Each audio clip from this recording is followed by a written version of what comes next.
realizing the Lord in physical through the wisdom revealed by Kundalini in a conscious state and enabling them adepts in clearing the doubts through the internal interpellations.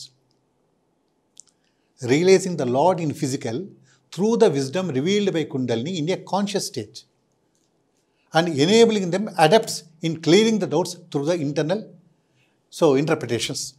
ఇక్కడ చాలా జాగ్రత్తగా వస్తుంది మామూలుగా ఏమంటే కన్నా భగవంతుణ్ణి సచేతనావస్థలో భౌతికంగా సాక్షాత్రింప చేసుకోవడము కుండలిని ప్రజ్ఞ ద్వారా.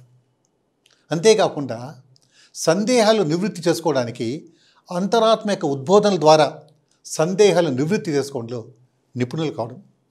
ఇది ఒకటే కాదు, అంటే యోగం యొక్క లక్షణాలు చాలా ఎదగలుగుతుంది. ఎందుకంటే బాహ్యముగా వ్యక్తమైన బహుత్వమునకు వెనక ఉండేటువంటి ఏకత్వాన్ని గుర్తించి వర్తించడము అనేది కూడా.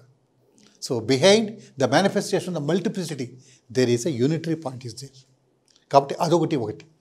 ఇంతేకాకుండా ఏమిటంటే కన్నా మనకు జాతి మత దేశ కులాది విచ్ఛేదంగా కాకుండా సర్వప్రజతో సామరస్యం కుదుర్చుకోవాలా. అఖండము సర్వవ్యాపకము తత్వం పొందాలంటే తాను కూడా అఖండుడు సర్వవ్యాపకుడు కావాలా.